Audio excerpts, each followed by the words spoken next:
This is your final review, 39, 40, and 41. We need to find the circumference of our circle.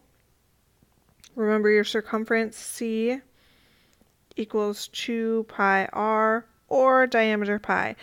This is something I would write on your note sheet. I don't think I put it on your note sheet, so I would write it down so you know it.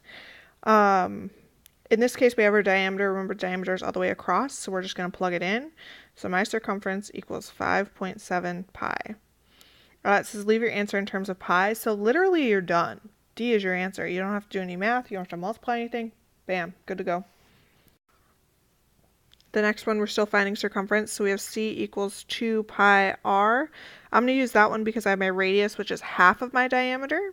So my circumference is going to be 2 pi times 18. When I multiply 18 by 2, I get 36.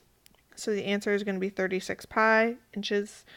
Again, we're leaving it in terms of pi, so you're good to go.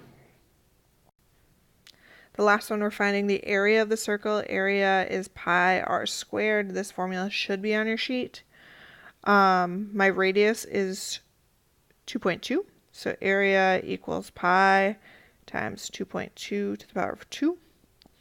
We're going to type 2.2 squared into the calculator.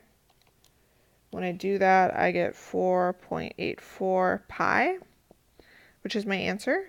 So your answer is going to be B. Notice our units changed. Now we have meters squared instead of just meters because we're talking about area.